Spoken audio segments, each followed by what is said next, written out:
മമ്മൂട്ടിയെ നായകനാക്കി ഹനീഫ് അദേനിയുടെ രചനയിൽ ഷാജി പാടൂർ സംവിധാനം ചെയ്ത അബ്രഹാമിന്റെ സന്തതികൾ മലയാള സിനിമയുടെയും മമ്മൂട്ടിയുടെയും എക്കാലത്തെയും വലിയ വിജയമായി മാറുകയാണ്. ലോകകപ്പിനെയും പേമാരിയെയും തോൽപ്പിച്ച് അജയ്യതയോടെ 50-ാം ദിവസത്തിലേക്ക് കടക്കുന്ന മമ്മൂട്ടിയുടെ അബ്രഹാമിന്റെ സന്തതികൾ സ്വന്തം പേരിലാക്കിയ 8 റെക്കോർഡുകൾ ഇവയാണ്.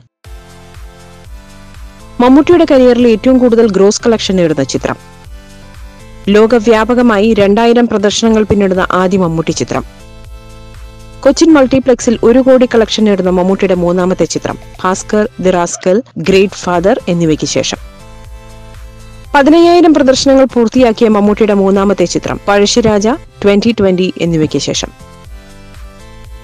ഗൾഫ് രാജ്യങ്ങളിൽ ഏറ്റവും കൂടുതൽ ഗ്രോസ് കളക്ഷൻ നേടുന്ന മമ്മൂട്ടിയുടെ 2ാമത്തെ ചിത്രം. 2018 പുതുവർഷത്തിൽ ഏറ്റവും വലിയ ഗ്രോസ് കളക്ഷൻ നേടിയ മലയാള ചിത്രം. ഗൾഫ് രാജ്യങ്ങളിൽ ഈ വർഷം ഏറ്റവും കൂടുതൽ കളക്ഷൻ വരിയ 2ാമത്തെ സൗത്ത് ഇന്ത്യൻ ചിത്രം. തിരുവനന്തപുരം മൾട്ടിപ്ലക്സിന്റെ ചരിത്രത്തിൽ ഏറ്റവും കൂടുതൽ കളക്ഷൻ നേടിയ 3ാമത്തെ ചിത്രം. റെക്കോർഡുകൾ തകർക്കപ്പെടാനുള്ളതാണ്. മമ്മൂട്ടിയും ഡെറിക് അബ്രഹാമും ബോക്സ് ഓഫീസിൽ റെക്കോർഡ് വേട്ട തുടരുകയാണ്. You're watching me on metromatney.com. on metromatney.com. metromatney.com. Subscribe for more videos. Subscribe for more videos. Subscribe here for more videos. Subscribe now. Thank you.